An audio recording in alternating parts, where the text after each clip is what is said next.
எந்த இடத்திலிருந்து எல்லாம் தொடங்குகிறதோ அந்த இடத்தை நாம் அடையும் போது நாம் அந்த உண்மையை எளிதாக அறிந்து கொள்ளலாம்.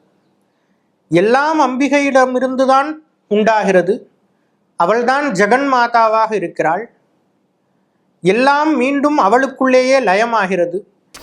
மூலக்கணலே சரணம் சரணம், முடியா முதலே சரணம் சரணம், கோலக்கிளியே சரணம் சரணம், குன்றாத ஒளிக்குவையே சரணம், நீலத் திருமேனியிலே நினைவாய், நினைவற்றெளியேன் நின்றேன் அருள்வாய், வாழைக்குமரி வருவாய் வருவாய், மாதா ஜெய ஓம் லலிதாம்பிகையே. நம்முடைய சரீரத்தில் மூலாதாரம் தொடங்கி சகசிராரம் வரை 7 சக்கரங்கள் அமைந்திருக்கிறது. மூலாதாரம், சுவாதிஷ்டானம், மணிபூரகம், அநாகதம், விசுத்தி, ஆக்ஞா, சகசிராரம் என்று 7 சக்கரங்கள் அமைந்திருக்கு. இந்த 7 சக்கரங்களும் நம்முடைய வெவ்வேறு உணர்வு நிலைகளை காண்பிக்கிறது.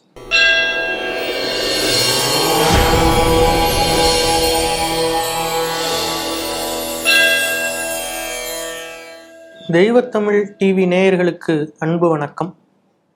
லலிதா நவரத்ன மாலையினுடைய பாடல்களை நாம் தொடர்ந்து சிந்தித்து வருகிறோம். அந்த வகையில் இந்த பகுதியில் நாம் 2வது பாடலை சிந்திக்க இருக்கிறோம்.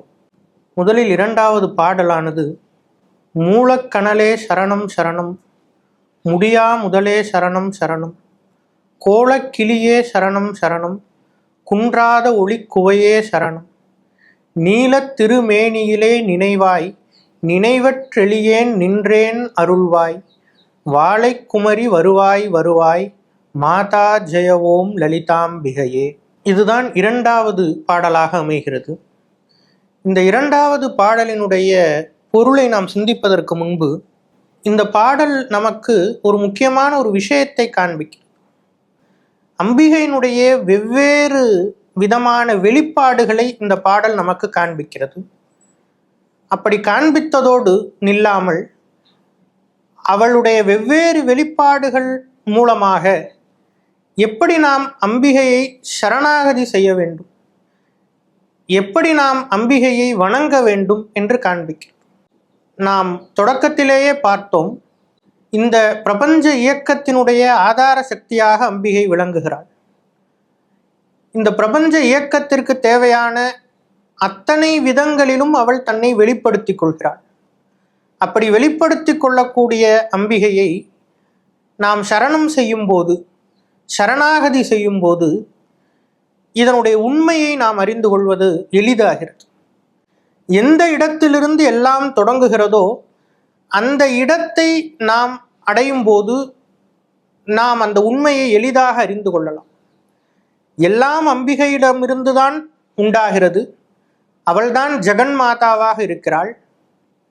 எல்லாம் மீண்டும் அவளுக்குள்ளேயே லயமாகிறது. எனவே இந்த பிரபஞ்சத்தினுடைய சக்தியாக விளங்கக்கூடிய அம்பிகையை நாம் சரணாகதி செய்ய வேண்டும். அப்படி செய்வதன் மூலம் நாம் உண்மையை அறிந்து கொள்ளலாம். நமக்கு இந்த வாழ்வுக்கு தேவையான எல்லாமும் அவளை அடைவதால், அவளை சரணம் செய்வதால் கிடைக்கும் என்பதை காட்டும் விதமாக இந்த 2வது பாடல் ஒரு சரணாகதியை காட்டக்கூடிய பாடலாக அமைகிறது. மூலக்கணலே சரணம் சரணம். அம்பிகையானவள் நம் முன் வரும்போது நாம் அவளை எப்படி வணங்க வேண்டும், எப்படி சரணாகதி செய்ய வேண்டும் என்று காண்பித்து கொடுக்கிறார். எடுத்தவுடனே மூலக்கணலே சரணம் சரணம் என்று குறிப்பிடுகிறார்.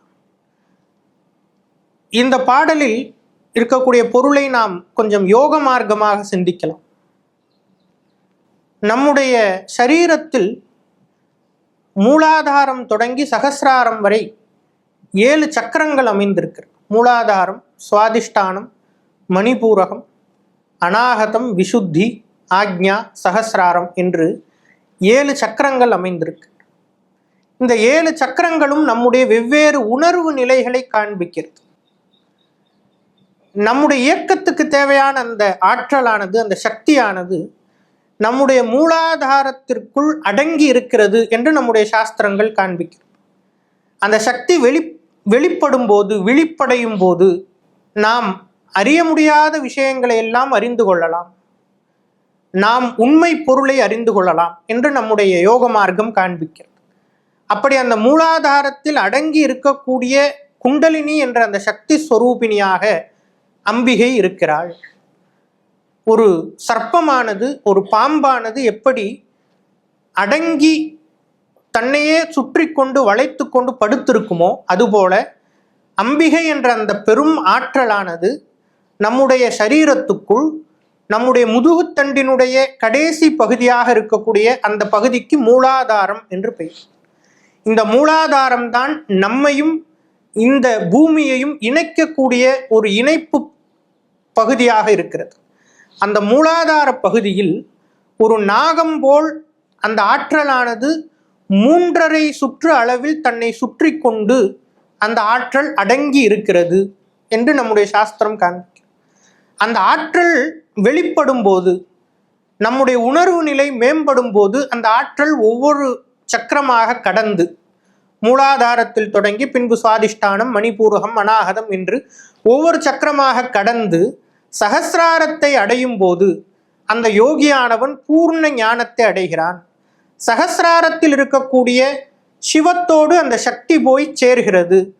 சகசிராரத்தில் சிவசக்தி ஐக்கியம் நடக்கிறது என்பது யோக சாஸ்திரம் சொல்லக்கூடிய ஒரு விஷயமாக அமைகிறது. இதனுடைய தொடக்கம் மூலாதாரம். அந்த மூலாதாரத்தில் இருக்கக்கூடிய குண்டலினி ரூபமாக அம்பிகை இருக்கிறாள். பெரும் ஆற்றல் அங்கே அடங்கி இருப்பதால் தான் இந்த உடலானது செயல்படுகிறது. நாம் ஒரு விஷயத்தை சிந்தித்து பார்க்கலாம்.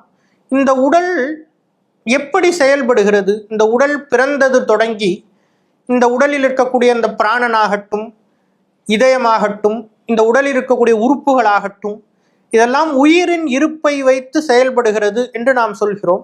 ஆனால் இதற்கான ஆற்றல் எங்கிருந்து நாம் பெறுகிறோம்? வெறும் உணவினாலும் மற்ற விஷயங்களாலும் மட்டும் நமக்கு ஆற்றல் கிடைத்து வருகிறதா என்றால், இந்த பிரபஞ்சத்தை இயக்கக்கூடிய பெரும் சக்தியானது இந்த சரீரத்துக்குள்ளும் குண்டலினியாக இருந்து, ஆற்றலாக இருந்து இதை செயல்படுத்தி கொண்டிருக்கிறது. அதனால்தான் இந்த உடலால் செயல்பட முடிகிறது.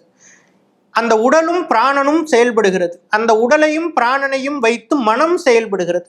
அந்த உடல், பிராணன், மனம் என்ற இந்த 3இன் கூட்டமைப்பின் மூலமாகத்தான் நாம் உயிரை தெரிந்து கொள்கிறோம். அந்த உயிரின் மூலமாக அந்த உயிருக்கு உயிராக விளங்கக்கூடிய இறை சக்தியை தெரிந்து கொள்கிறோம். இதற்கெல்லாம் ஆதாரமாக அவள் இருப்பதால் அவள் மூலாதாரத்தில் ஆற்றலாக அடங்கி இருக்கிறாள். அதுதான் இந்த பாடலுடைய முதல் அடி நமக்கு காண்பிக்கிறது. மூலக்கணலே சரணம் சரணம். மூலாதாரத்தில் இருக்கக்கூடிய அந்த மூல அக்னியாக, அந்த ஆற்றலினுடைய மையமாக அவள் இருக்கிறாள். அதுதான் மூலக்கணல். அந்த மூலக்கணலாக இருக்கக்கூடிய அம்பிகையே சரணம் சரணம். இதை நாம் சிந்திக்கும் போது, இவ்வளவு பெரிய ஆற்றல் நமக்குள் அடங்கி நம்முடைய சரீரத்துக்குள் அடங்கி இருக்கிறது என்று சொன்னவுடன் நாம் அதை மிக சாதாரணமாக எடுத்துக்கொள்ளக்கூடாது. அப்போ ஆற்றல் எல்லாம் எனக்குள்ளேயே இருக்கிறதா, நமக்குள்ளேயே இந்த ஆற்றல் அடங்கி இருக்கிறது என்ற அந்த ஆற்றலை நாம் சாதாரணமாக எடுத்துக்கொள்வதற்கான வாய்ப்பு உண்டு. இந்த பாடலினுடைய அடுத்த வரி நமக்கு காண்பிக்கிறது, முடியா முதலே சரணம் சரணம். அந்த ஆற்றல் தன்னுடைய காருண்யத்தால், தன்னுடைய கருணையால் நம்மை செயல்படுத்த வேண்டும் என்று எண்ணி நமக்குள் அடங்கி இருக்கிறது. அதனால்தான் அம்பிகைக்கு அவ்வியாஜ கருணாமூர்த்தி என்று பெயர். அவள் நம்மீது கொள்ளக்கூடிய அன்புக்கு, கருணைக்கு எந்த விதமான காரணமும் இருக்காது, காரணமும் தேவையில்லை. காரணத்தோடு செய்யக்கூடிய அன்பு வியாஜத்தோடு செய்யக்கூடியது. ஒரு காரணத்தினால் அன்பு செய்கிறோம். ஆனால் அன்பால் நம்மீது கொள்ளக்கூடிய அன்பானது அவ்வியாஜ கருணை, காரணமற்ற கருணை. அந்த காரணமற்ற கருணையால் அந்த ஆற்றல் நமக்குள் அடங்கி இருக்கிறது. ஆனால் அந்த ஆற்றலினுடைய தன்மை எப்படிப்பட்டது என்றால், முடியா முதலே சரணம் சரணம் என்று. அந்த ஆற்றலுக்கு முடிவே கிடையாது. ஆனால் அந்த ஆற்றல் தான் எல்லாவற்றுக்கும் முதலாக, எல்லாவற்றுக்கும் தொடக்கமாக இருக்கிறது. ஆனால் அதற்கு ஒரு முடிவு கிடையாது.